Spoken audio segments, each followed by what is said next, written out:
Bonjour les amis, bienvenue sur PowerTrade, la chaîne des stratégies d'investissement simples et efficaces. Alors aujourd'hui, petit flash info, puisque Trump, vous êtes tous au courant, Trump a signé un décret concernant l'imposition supplémentaire de droits de douane au niveau du Mexique et du Canada. Donc c'est pas 25% de droits de douane, les amis, c'est 25% supplémentaires. Donc écoutez, on va regarder un petit peu les marchés, les secteurs qui risquent de perdre gros concernant ce que dit par exemple l'Express. Donc pour eux, les entreprises les plus concernées, si on lit ce qu'ils disent, c'est les domaines de l'énergie, l'uranium et le secteur automobile. Alors surtout le secteur automobile, les amis. N'investissez pas actuellement, notamment dans le secteur automobile européen, parce que ça va être les prochains sur la liste, qui vont certainement être frappés de taxation, et le marché automobile européen n'a pas besoin de ça en ce moment. C'est moi qui vous le dis. Donc les marchés vont, à mon avis, souffrir, puisque les marchés n'aiment pas l'incertitude. On ne sait pas trop ce qui pourrait se passer en fait, mais vous voyez, quand on augmente les droits de douane d'une manière aussi importante, forcément ça va augmenter les prix, et donc ça va créer forcément de l'inflation aux États-Unis. Et j'oserais dire que là, on va plus parler d'inflation, les amis. On va parler d'hyperinflation, peut-être, puisque bien les pays voisins, comme le Canada, surtout le Canada, ils vont eux-mêmes répliquer, et d'ailleurs, ils ont commencé déjà à répliquer et augmenter eux aussi leurs droits de douane d'une manière similaire. Et donc, que va faire Trump?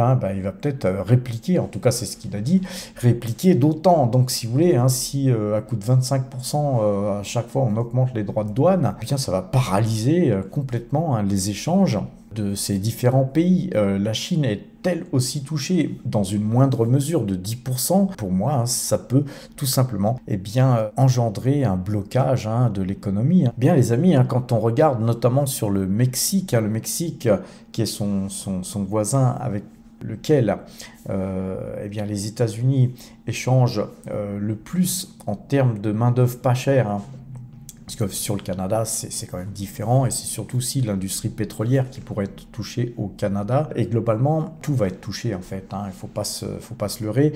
Ce qui se passe, c'est que, en tout cas au Mexique, c'est 84% des exportations qui vont vers les États-Unis, et c'est pas loin de 520 milliards qui sont donc échangés, qui sont donc exportés vers les États-Unis. Tout ça, effectivement, si c'est taxé, ça va bien sûr pousser les entreprises qui se sont délocalisées au Mexique à revenir tout simplement aux États-Unis. Donc, si vous voulez, c'est pas forcément stupide ce que pense Trump, c'est que c'est trop violent et que c'est trop rapide. On fait pas ça comme ça en une seule fois. Je pense que les entreprises qui sont délocalisées, pour revenir, ça leur pose des problèmes de logistique, d'infrastructure, etc. On peut pas changer les choses comme ça en 5 minutes. Et c'est aussi l'agriculture. L'agriculture, les amis, c'est ne serait-ce que sur tout ce qui est avocats, fruits, légumes, etc. C'est des productions qui sont très très importantes, et augmenter les taxes sur ces produits, c'est aussi augmenter tout simplement quelque part les impôts des Américains, puisque les Américains consomment ces produits. Ça va donc, comme je le disais, créer de l'inflation, mais pas seulement. Trump, dans le même temps, lui, décide de réduire les impôts. Alors, en fait, quelque part, la philosophie de Trump, c'est de diminuer les impôts des Américains, et puis donc de compenser ce qui n'est pas perçu en imposition pour les Américains, de compenser ça par les droits de douane, et de ce fait, de créer une dynamique industrielle aux États-Unis. Alors, c'est un pari très très risqué. Je vous rappelle que, notamment en France, les impôts, ça a été décrété, je crois, après la guerre de 1914, et les taxes d'imposition qui avait été créé, l'impôt sur le revenu, eh bien, il était temporaire à l'époque. Vous voyez, depuis 1914, c'est quelque chose de temporaire qui dure jusqu'à nos jours et qui a été augmenté jusqu'à plus soif. Alors, vous voyez que nous, en Europe, on n'a fait que augmenter cette imposition qui était, surtout en France, hein, qui était temporaire. Beaucoup de pays nous ont suivis, bien sûr. Et aux États-Unis, eux, ont une politique inverse, ils vont diminuer leurs impôts. D'ailleurs, vous avez vu Bernard Arnault s'exprimer sur le sujet, alors que lui, il s'exprime très rarement, hein, c'est quelqu'un de très discret. Vous avez beaucoup de patrons, le patron de Michelin notamment.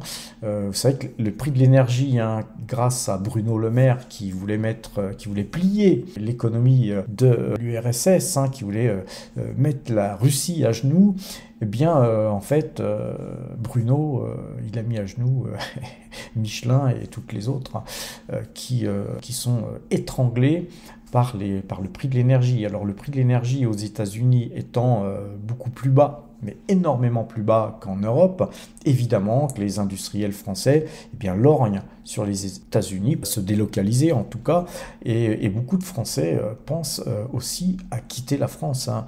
Ce ne sont plus les milliardaires qui pensent à quitter la France, car ils sont déjà tous presque partis. Ce sont les multimillionnaires, bientôt ça sera les millionnaires qui partiront, et comme je le disais dans le titre de cette vignette, eh bien, j'ai pas trop envie d'être le dernier à partir. En tout cas, il ne faut jamais agir dans l'urgence. On est encore loin, hein, de quelque chose de gravissime. On peut encore bien sûr rester en France, les amis. Beaucoup de sociétés encore ont de beaux jours devant eux, mais on va dire que tout est en train de se redessiner, les amis. On est face à des choses qui sont intéressantes, et voilà, on va vivre, comme le dit l'Express, une désindustrialisation du Mexique. Donc si les gens perdent leurs emplois au Mexique, eh bien, ils vont chercher tous à émigrer aux États-Unis, etc. Donc, on va vers de l'instabilité, et vous savez que les marchés n'aiment pas ça. Donc, voilà, les marchés à éviter. Moi, j'en citerai pas, hein, dans l'Express, hein, ils citent effectivement le domaine du pétrole, l'industrie automobile. L'industrie automobile, c'est sûr que c'est certainement pas vers Stellantis qu'il faut investir aujourd'hui, même si les prix de l'action ont beaucoup baissé. Moi, je vous encourage à ne pas investir sur ce genre de sociétés qui ont morflé, mais qui pourraient morfler encore plus. Et donc, je vous encourage à devenir de plus en plus sélectif, et surtout de prendre, comme d'habitude d'ailleurs, les amis, vos bénéfices dès qu'il y en a suffisamment, et puis de conserver aussi du cash. On va regarder ce qu'il se passe sur le Bitcoin, les amis, hein. Vous voyez que là, on a un graphique du Bitcoin. Je vous encourage, les amis, à faire attention, à être très prudent, car vous voyez qu'on a ici deux tops sur le Bitcoin.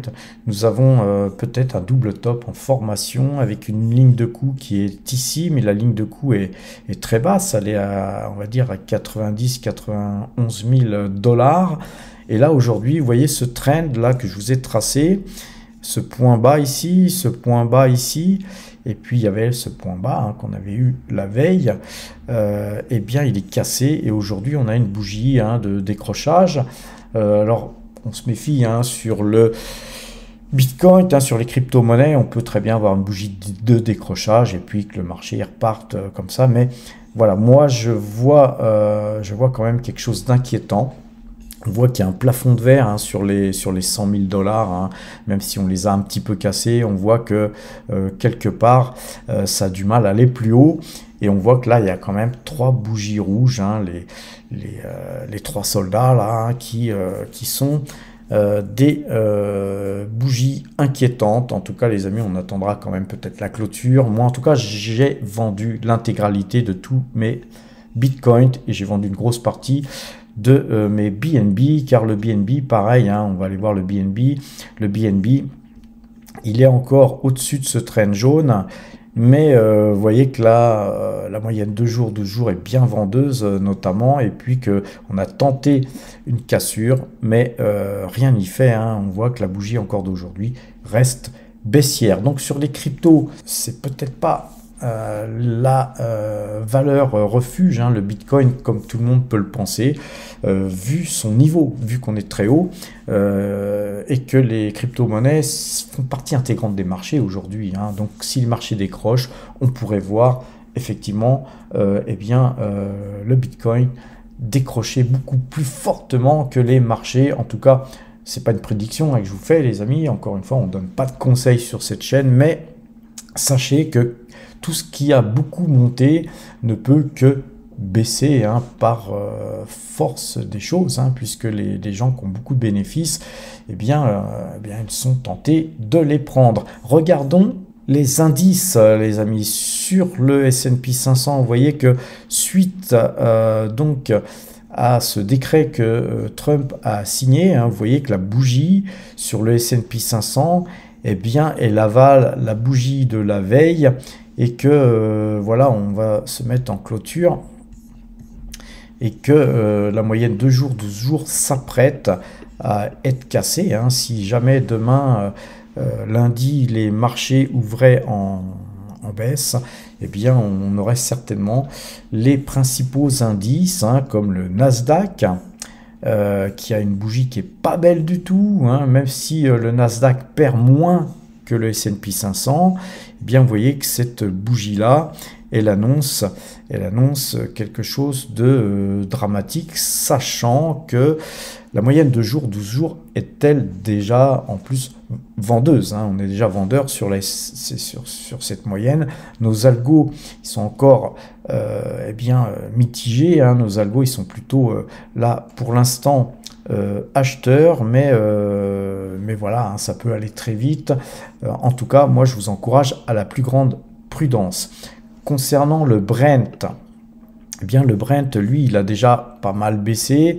Par contre, dans le même temps, lui, il se reprenait de plus 0,40%.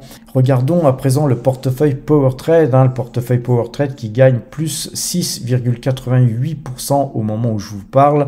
C'est 76 391 € qui ont été donc engrangés depuis le 1er janvier 2025.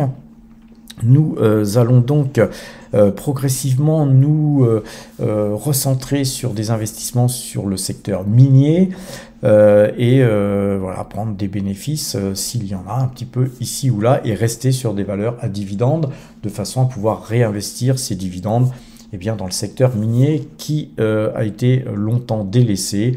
Et vous voyez que le portefeuille, hein, si on regarde, hein, en termes de pourcentage, eh bien, vous voyez que nous sommes beaucoup dans le secteur de l'énergie, hein, puisque pratiquement 60% de nos actifs sont investis dans le secteur de l'énergie. Et vous voyez que le secteur minier, eh bien, représente 5,67%. Hein. On a beaucoup augmenté nos allocations d'actifs sur ce secteur.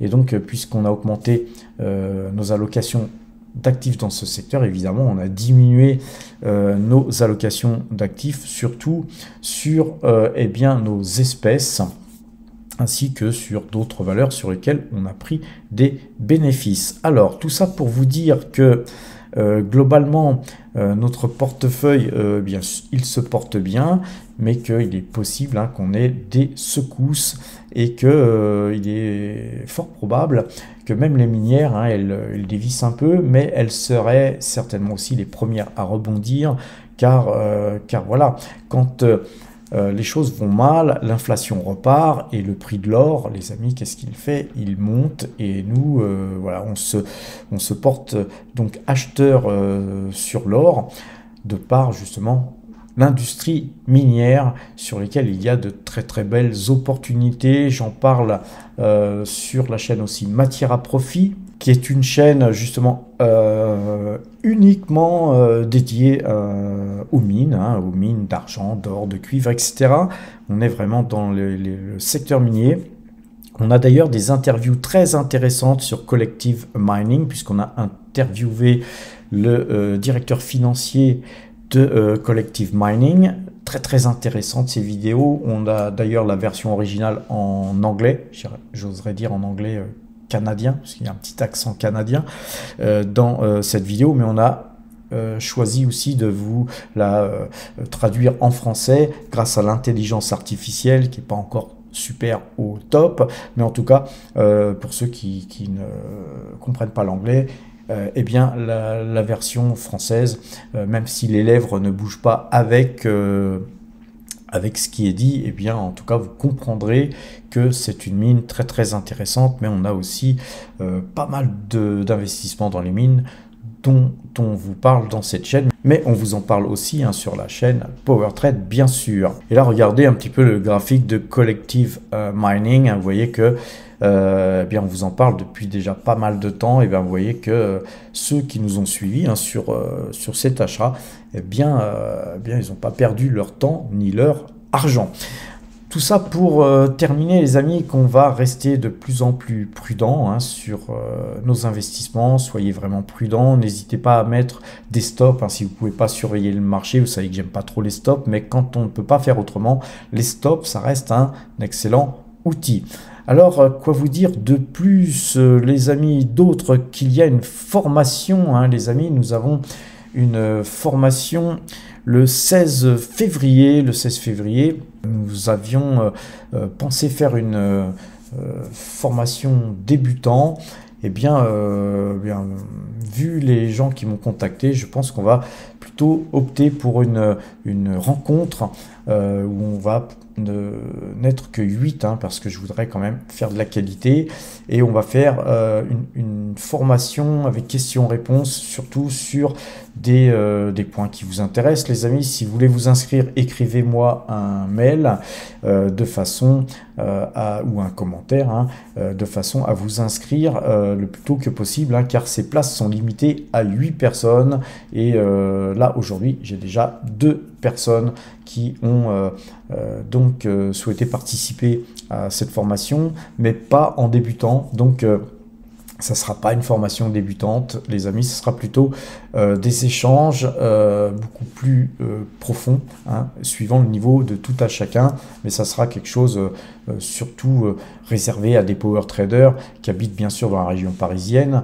et qui souhaitent progresser, qui ont déjà un petit niveau, les amis. Et puis s'il y a un ou deux débutants qui s'inscrit, eh bien on essaiera d'élever son niveau de complètement débutant, et je me ferai un plaisir de refaire une formation spécialement pour eux, bien sûr entièrement gratuite, on ne va pas leur faire payer 2 fois. En tout cas, c'est toujours intéressant, même quand on est débutant, d'assister justement d'assister à des conversations de gens qui ont un certain niveau, puisque ça vous pousse les amis beaucoup plus haut. Je vais partir ensuite à Zurich le 17, 18, et donc les amis, je pars à Zurich le 17, 18 et 19 mars parce que la Swiss Mining Institute, elle organise, comme chaque année, bien un colloque. Il y aura les 100 plus gros producteurs d'or, l'industrie minière dans sa totalité pratiquement y sera invité, et vous savez que nous on souhaite investir sur ce secteur, et donc on a besoin de mieux s'informer, d'avoir un petit peu des carnets d'adresses plus étoffés, d'avoir des gens qui puissent nous donner plus d'informations à la source. Les amis, on cherche nos informations bien sûr à la source, et quoi de mieux que de participer à ce genre d'événement. Bien sûr, il y aura Gilles et il y aura aussi Laurent Morel qui sera présent donc à Zurich lors de cet événement, et bien sûr je me ferai un plaisir et même un devoir d'y participer. Bien sûr, on vous fera des vidéos concernant toutes les informations qu'on pourra y recueillir. N'oubliez pas, les amis, abonnez-vous, activez la cloche pour avoir toutes ces informations en direct si possible, car on publiera le plus vite que possible ce type d'informations, si information il y a. Quoi vous dire, la formation du mois de février, le mois de mars, ça sera à Zurich, et entre les deux, si mon passeport arrive à temps, je vous ferai des vidéos depuis la Thaïlande, car j'ai besoin aussi de me reposer. Et vous avez certainement vu que j'ai le teint un peu pâle et que j'ai besoin de reprendre un petit peu de vitamine D. Donc voilà, un petit voyage s'impose pour moi. Vous savez que je suis dans la demi-expatriation et que dès que possible, hein, si je peux, eh bien, je m'éclipse au soleil. Sur ces bonnes paroles, les amis, je vous souhaite une bonne fin de week-end. Portez-vous bien et à demain.